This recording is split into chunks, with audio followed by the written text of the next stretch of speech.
Hello student, स्वागत है आपका जिनवी क्लासेस में। आज की क्लास में हम बात करेंगे पॉइंटर की।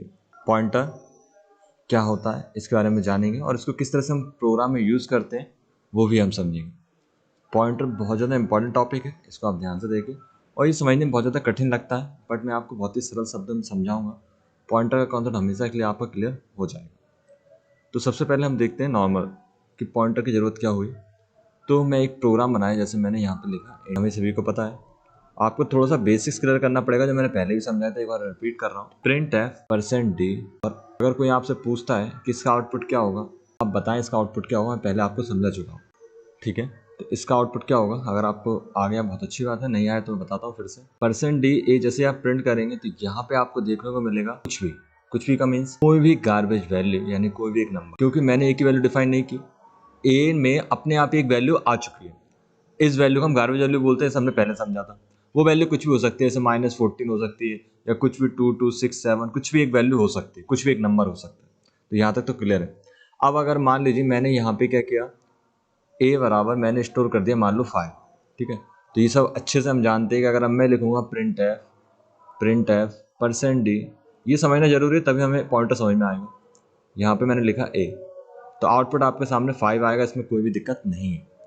अब इसी सीरीज में थोड़ा और आगे बढ़ूँ, अगर अब मैं यहाँ पे लिखूँ प्रिंट एफ, मैं ए को प्रिंट करने की बजाय एड्रेस ऑपरेटर ए, यानी एड्रेस एंड % का साइन लगाकर अब अगर इसको प्रिंट करें तो क्या हुआ, तो आपको समझा है ये किसको दिखाता है, ये एड्रेस को दिखाता है। किसको दिखाता है, ये एड्रेस को।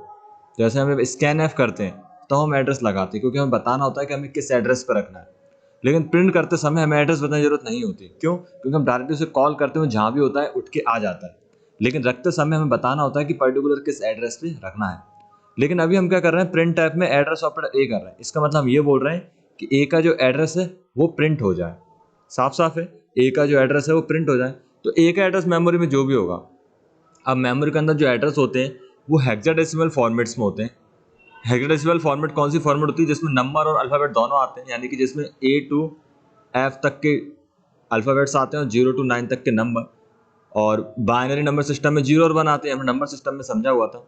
तो हेक्साडेसिमल में हम यहाँ पे 16 डिजिट का हेक्साडेसिमल होता है, उसका यूज़ करते हैं। यानी कि नंबर आपके सामने कुछ इस तरह से स्टोर होंगे इसमें, जैसे FF4 है ना, या फिर FF10, मतलब कुछ भी एक ऐसा एड्रेस आपके सामने शो होगा। जो भी उसका एड्रेस होगा, ये फिक्स नहीं है क्या होने वाला, कुछ भी हो सकता है, ठीक है। लेकिन अभी मैं चूंकि इसको इंटीजर में प्रिंट कर रहा हूँ, तो एड्रेस मेरे सामने नंबर में ही आएगा। मतलब यही चीज़ मेरे सामने नंबर में कन्वर्ट हो जाएगी, जैसे -12, -40 या -20, कुछ भी। तो अभी मेरे सामने आउटपुट कुछ ऐसा आ सकता है, या आपके सामने कुछ भी अलग हो सकता है। कुल मिला के ए का जो भी एड्रेस है वो प्रिंट हो जाएगा। आप चाहते हैं ए का सही एड्रेस प्रिंट हो, तो हम थोड़ा सा इसमें ऐसा कर सकते हैं। आप यहाँ पे लिखेंगे प्रिंट एफ %x लगा देंगे बस। %x हेक्साडेसिमल को प्रेजेंट करेगा और एड्रेस ऑपरेटर ए। तो ऐसा करने से आपके सामने प्रॉपर एक एड्रेस आएगा, FFF45, जो भी एक एड्रेस हो, कुछ भी हो सकता है। तो ये बात हमें समझ में आ गई कि इसका यूज़ करके हम एड्रेस को स्टोर प्रिंट करा सकते हैं। इतना क्लियर है। अब हम आगे बात करते हैं। तो देखिए, अभी तक ये समझ में आ गया हमें कि अगर हम यहाँ पे लिखेंगे इंट a = 5, और अगर हम इसमें लिखेंगे प्रिंट a तो 5 प्रिंट होगा। एड्रेस ऑपरेटर a लिखेंगे तो a का एड्रेस प्रिंट होगा। अब अगर मान लो मैंने यहाँ पे लिखा इंट b, ठीक है, और मैंने यहाँ पे b = a कर दिया, क्या आपको ध्यान समझना होगा, तभी आपको पूरा कॉन्सेप्ट समझ में जाएगा प्रिंटर का। प्रिंट है, अब मैंने यहाँ पे लिखा %d, और अब मैंने यहाँ पे लिखा b। अब आप मुझे बताइए आउटपुट क्या आएगा। तो देखिए, a की वैल्यू किस में चली गई, b में। हम ये नहीं बोल रहे b a के बराबर है, हम ये बोल रहे हैं a की वैल्यू किस में स्टोर कर दो, b में। तो b की वैल्यू क्या हो जाएगी, 5। तो यहाँ तक भी कोई दिक्कत नहीं होनी चाहिए, सिंपल। अब मैंने पता है क्या किया, b = a, और मैंने बोल दिया कि a का जो एड्रेस है वो b में स्टोर कर दो। समझ में आ रहा है आपको? जैसे मैंने a की वैल्यू स्टोर की, अब मैं चाह रहा हूँ a का एड्रेस b में प्रिंट हो जाए, b में सेव हो जाए। अब मैंने बोला प्रिंट f, और अब मैंने यहाँ पे लिखा %d भी कर सकता हूँ या x भी। अभी मैं एड्रेस को प्रिंट करने वाला तो x कर देता हूँ, बाकी आप d भी कर सकते हैं। और यहाँ पे मैं प्रिंट करूँगा b को। अब आपको पता ही है क्या आउटपुट आने वाला है। यहाँ आउटपुट आएगा a का एड्रेस जो भी होगा, क्योंकि हमने a का एड्रेस सेव किया है b में। तो a की वैल्यू स्टोर कर सकते हैं, a का एड्रेस भी स्टोर कर सकते हैं, बट ये जो दो लाइनें हमने लिखी हैं, यानी कि ये वाली लाइन पे आएगा एरर। ठीक है। एरर क्यों आएगा? क्योंकि कोई भी वेरिएबल किसी दूसरे वेरिएबल का एड्रेस अपने पास नहीं रख सकता। तो आप इसे ट्राई करके देखें, यहाँ आपको एरर देखने को मिलेगा। अब इस एरर को दूर करने के लिए और किसी वेरिएबल में किसी दूसरे वेरिएबल का एड्रेस रख सकें, उसके लिए पॉइंटर इंट्रोड्यूस किया गया। तो पॉइंटर क्या है? पॉइंटर कुछ भी नहीं है, पॉइंटर एक वेरिएबल ही है। ठीक है, तो पॉइंटर क्या है? एक वेरिएबल ही है, बट एक ऐसा वेरिएबल जो किसी दूसरे वेरिएबल का एड्रेस अपने पास रखे, उस वेरिएबल को हम पॉइंटर वेरिएबल कहते हैं। और इसको पॉइंटर वेरिएबल बनाने के लिए कुछ भी नहीं करना है, बस आपको सिंपल सा एक एस्टेरिस्क सिंबल स्टार का यूज करना है, बस हो गया। तो ये जो है ना, ये है पॉइंटर, बात खत्म। इतना ही है पॉइंटर के बारे में। वेरिएबल ही है पॉइंटर भी, बस ऐसा वेरिएबल है जो किसी दूसरे वेरिएबल का एड्रेस अपने पास रख सके। अगर आप उसको पॉइंटर डिक्लेयर नहीं करेंगे तो वो एड्रेस नहीं रख पाएगा और एरर आएगा। यानी इस प्रोग्राम में कुछ नहीं करना था, आपको बस स्टार लगा देंगे बी पे, हो गया। तो बी एक पॉइंटर बन चुका है जो कि एड्रेस को रख सकता है। अब आप जब बी को प्रिंट करेंगे तो इस चीज़ का ध्यान रखें, जब आप बी को प्रिंट करेंगे तो एड्रेस प्रिंट होना ही है, सिंपल है। और अगर आप, अब ऐसा क्यों कि हमने वो भी समझते हैं, ए की वैल्यू बी में गई तो बी की वैल्यू से हम ए की वैल्यू को प्रिंट करा सकते हैं, लेकिन ए की कॉपी बन गई यहाँ पर और ए का रेफरेंस खत्म हो गया। बट हम बी की मदद से ए को प्रिंट करा सकते हैं, ये याद रखें। अभी मैं जब मैं बी को प्रिंट कर रहा हूँ ना, तो एक्चुअल में बी ही प्रिंट हो रहा है ना। बी की जो वैल्यू है, मतलब बी की वैल्यू हमने यहाँ दे दी। अगर मान लो मैंने ए की वैल्यू को चेंज कर दिया यहाँ पर, तो बी की वैल्यू चेंज नहीं होगी, क्योंकि बी की वैल्यू हमने एक बार सेव कर दिया। बट मैं रेफरेंस की बात कर रहा हूँ। रेफरेंस का मतलब क्या है? जैसे कि मान लो हमारे पास एक ये ए है और एक हमारे पास ये बी है, इसके अलावा और भी हमारे पास सी है, बहुत सारे हो सकते हैं।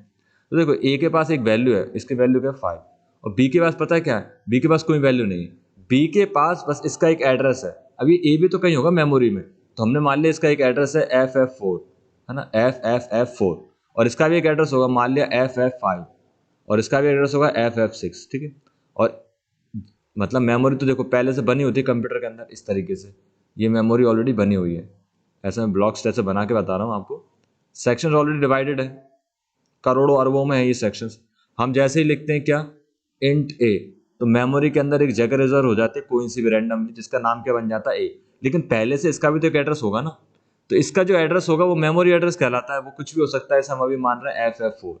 ठीक है, तो ये ए का जो एड्रेस है वो कौन रख लेगा? बी। तो बी के अंदर क्या हो जाएगा? FF4, और बी का अपना खुद का एड्रेस भी है, ये भी याद रखें। और FF4 किसका एड्रेस है? ए का। तो जब भी हम बी से बोलेंगे कि शो करो वैल्यू, तो बी हमेशा क्या शो करेगा? ए का एड्रेस। और अगर हम इससे बोलेंगे पॉइंट करो बी, तो बी किसको पॉइंट करेगा? ए के एड्रेस पे जो वैल्यू है, यानी कि हमें क्या मिलेगा? 5। यानी बी से हम कहाँ पहुंच सकते हैं? 5 पे, बिना ए को जाने। तो इससे सिक्योरिटी बहुत ज़्यादा हाई हो जाती है, क्योंकि आप डायरेक्टली वेरिएबल को यूज़ नहीं करते हैं, आप इनडायरेक्टली दूसरे वेरिएबल की मदद से पहले वेरिएबल की वैल्यू को एक्सेस करवा सकते हैं। तो यही फायदा होता है पॉइंटर यूज़ करने का, सिक्योरिटी को हाई करने के लिए। और इन केस में मान लीजिए आप बी के पॉइंटर के एड्रेस को भी कहीं रखना चाहते हैं, तो अभी आपको यह पॉइंटर यूज़ करना होगा। अब एक पॉइंटर किसी दूसरे वेरिएबल के एड्रेस को अपने पास रख सकता है, ओके, बट एक पॉइंटर का एड्रेस दूसरा पॉइंटर नहीं रख सकता। इसके लिए फिर डिक्लेयर किया जाता है पॉइंटर टू पॉइंटर, यानी डबल स्टार आप ऐसे लगा देंगे, तो सी एक पॉइंटर टू पॉइंटर बन गया।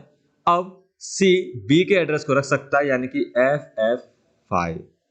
क्लियर है? और सी का अपना खुद का एक एड्रेस भी होगा, जो भी होगा, मान लिया FF6। तो ये आपको समझ में आ गया कि ये सिंपल वेरिएबल है, ये पॉइंटर वेरिएबल है, ये पॉइंटर टू पॉइंटर वेरिएबल है। एक वेरिएबल जो वैल्यू रखे, एक पॉइंटर वेरिएबल जो किसी दूसरे वेरिएबल का एड्रेस रखे, पॉइंटर टू पॉइंटर वेरिएबल जो किसी दूसरे पॉइंटर का एड्रेस रखे। तो इस तरह से आप पॉइंटर का कॉन्सेप्ट क्लियर होगा। अब हम इसका एक प्रोग्राम में बड़े अच्छे से एक्सप्लेन करके देखते हैं और देखते हैं क्या दिक्कत आती है। तो जैसा हम शुरुआत में लिखते हैं, हम सारी चीज़ें टाइप कर देते हैं।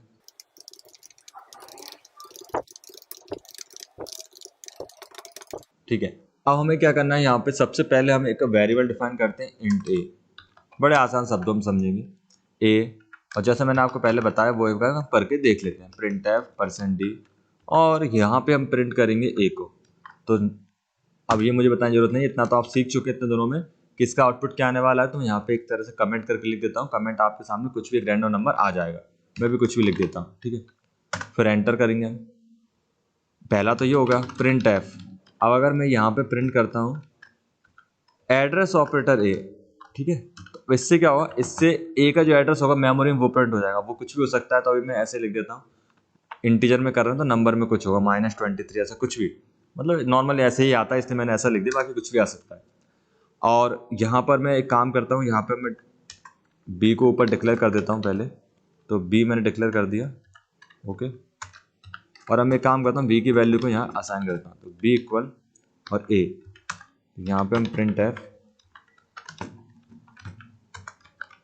और यहाँ हमें अच्छे से पता है जब हम बी को प्रिंट करेंगे तो हमारे सामने आउटपुट क्या आने वाला है, -3434। मतलब अगर मेरा ए की वैल्यू जो आई होगी वही सेम बी की वैल्यू आएगी, ठीक है। क्यों आएगी? क्योंकि हमने ए की वैल्यू को बी के अंदर एंटर कर दिया। ये इसे हम गार्बेज वैल्यू बोलते हैं, ये रैंडमली अपने आप ही आएगी, ये हम बात कर चुके हैं। तो एक बार रन करके देख लेते हैं हमारे पास क्या आउटपुट आता है। तो कंट्रोल F9 हम दबाते हैं, रन।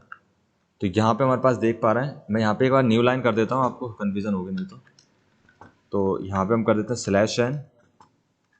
/n और यहाँ पे हम कर देते हैं /n और कंट्रोल F9 रन। तो देखिए, अरे क्लियर स्क्रीन भी कर देते हैं, पुराना आउटपुट भी आ रहा है, CLR SCR, ठीक है। अब देखते हैं हम अच्छे से। तो 1 2 3 12803 ये गार्बेज वैल्यू है ए की, जो अपने आप आ चुकी है।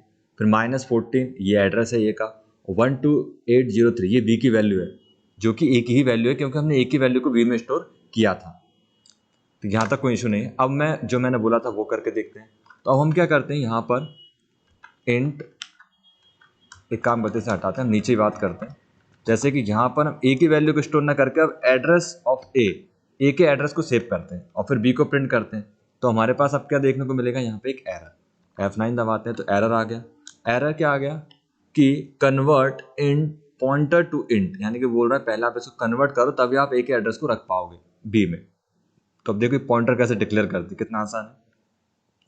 ये पॉइंटर हमने डिक्लेयर कर दिया, बस हो गया। तो यही होता है पॉइंटर, कि ये बी एक पॉइंटर बन गया। अब ए के एड्रेस को हम बी में रख सकते हैं। अब इसको हम करेंगे क्या, कंपाइल, एरर आ रहा है, इसको सॉल्व करेंगे। क्या एरर है, इनवैलिड इनडायरेक्शन। देखिए यहाँ पे एरर ये आ रहा है कि मैंने क्या किया, बी जो लिखा हुआ है ए के एड्रेस को बी में स्टोर कर रहा हूँ, बट बी को पॉइंटर डिक्लेयर करना पड़ेगा। जैसा हमने देखा स्टार तो लगाना है पॉइंटर डिक्लेयर करने की, हाँ बिल्कुल सही है, लेकिन थोड़ा सा पॉइंटर डिक्लेयर हमने ऊपर किया है, यहाँ नहीं किया, तो आपको स्टार यहाँ लगाना है इस तरीके, बस हो गया। अब आप इसको क्या करेंगे, एक बार हम यहाँ से स्टार हटा के देखते हैं F9, तो एरर्स आ रहा है कि हमारे पास नहीं आ रहा है। पॉइंटर चूंकि हम ऊपर डिक्लेयर करते हैं इसलिए आपको वेरिएबल में ऊपर ही आपको पॉइंटर डिक्लेयर करना होगा। अब जब हम रन करेंगे कंट्रोल F9, तो आप देख पा रहे हैं 12803 ए की गार्बेज वैल्यू है, -14 यानी ए का जो एड्रेस हो रहा था वो बी में आ गया, तो -14 आंसर आ रहा है। तो आप देख पा रहे हैं यहाँ पे ए की जो वैल्यू है वो गार्बेज वैल्यू जो भी आ रही है, और ए का एड्रेस प्रिंट हुआ और फिर बी की वैल्यू प्रिंट हुई जो कि ए का एड्रेस ही था। दोनों की वैल्यू सेम हमारे पास आ रही है। क्यों? क्योंकि अब बी के अंदर क्या सेव है, ए का एड्रेस। अब हम बी की मदद से ए को प्रिंट करा सकते हैं, आपको कुछ भी नहीं करना, बी को पॉइंट करना है इस तरीके से। तो अब बी ए की जो गार्बेज वैल्यू है वो प्रिंट हो जाएगी। अब आप देखेंगे, ये देखिए 28760, ओके। हम एक वैल्यू दे देते ताकि और अच्छा आ जाए, तो मैंने वैल्यू दे दी मान लो 3। अब पता है क्या होगा, इस लाइन का आउटपुट क्या आएगा, 3। इस लाइन का आउटपुट क्या आएगा, वही -14, और इसका आउटपुट आएगा 3। तो 3 एड्रेस और 3, तो देखिए 3 एड्रेस आया ए का और फिर 3। और आप चाहते हैं इसका एड्रेस प्रिंट हो, तो आप यहाँ पे यूज़ करेंगे एड्रेस ऑपरेटर बी। अब रन करेंगे कंट्रोल F9, तो अब बी का जो एड्रेस होगा वो कुछ भी हो सकता है, जैसे -12। और जैसे मैंने बोला ये एड्रेस हेक्साडेसिमल में अच्छे लगते हैं, तो मैं यहाँ पे x टाइप करता हूँ, इसको भी x टाइप करता हूँ। अब ए का एड्रेस और बी के एड्रेस दोनों अलग अलग होंगे, वो प्रिंट हो जाएंगे। तो देखिए FF2 FFF4 और 3 क्या है, वैल्यू है ए की। तो ये इस तरह से पॉइंटर काम करेगा। अब हम चाहें यहाँ पे एक C डिक्लेयर करें और एड्रेस लगाएं B, यानी हम B एक पॉइंटर है उसके एड्रेस को C में स्टोर करेंगे और C को ऊपर डिफाइन करते हैं। तो यहाँ पे मैंने जैसा बताया एरर आएगा। एरर क्यों आएगा, क्योंकि C एक पॉइंटर नहीं है। तो एक काम करते हैं, हम C को पॉइंटर बना देते हैं। तो C को पॉइंटर बनाने के लिए हम इस तरह से बना दें, बट अभी भी एरर आएगा क्योंकि एक पॉइंटर दूसरे पॉइंटर को नहीं रख सकता। तो यहाँ पे हमें C को बनाना पड़ेगा पॉइंटर टू पॉइंटर। तो एक और स्टार लगा देंगे, बस हो गया। अब C एक ऐसा पॉइंटर होगा जो किसी दूसरे पॉइंटर के वेरिएबल एड्रेस को अपने पास रख सकता है। कंट्रोल F9, ठीक है। और अब पता है क्या कर सकते हैं, C से B की वैल्यू और B से A की वैल्यू, यानी C से हम डायरेक्ट A की वैल्यू को एक्सेस कर सकते हैं। क्यों? क्योंकि A के पास वैल्यू है 5, 3 हमारे केस में 3, B के पास एड्रेस है A का, तो B से हम A तक पहुंच सकते हैं। अब B का एड्रेस C के पास है, तो C से हम जाएंगे B पर और B से आएंगे A पर। तो यहाँ पे अगर मैं लिखूंगा C, तो प्रिंट होगा B का एड्रेस, मैं लिखूंगा पॉइंटर सी तो प्रिंट होगी बी की वैल्यू जो कि ए का एड्रेस है, और फिर मैं लिखूंगा पॉइंटर, तो अब सी से पहुंचेंगे हम बी के एड्रेस पे, और बी के एड्रेस से पहुंचेंगे ए के एड्रेस पे, और ए के एड्रेस से मिलेगा हमें वैल्यू 3। तो आउटपुट हमारे सामने 3 आएगा जो कि ए की वैल्यू है। तो पॉइंटर सी से भी हम ए को एक्सेस कर पा रहे हैं, बी से भी कर पा रहे हैं। तो रन करके देखेंगे, आउटपुट आपके सामने 3। तो उम्मीद है आपको पॉइंटर समझ में आ गया होगा। आगे हम इसको एरे और फंक्शन में भी यूज़ करके देखेंगे। Thanks for watching.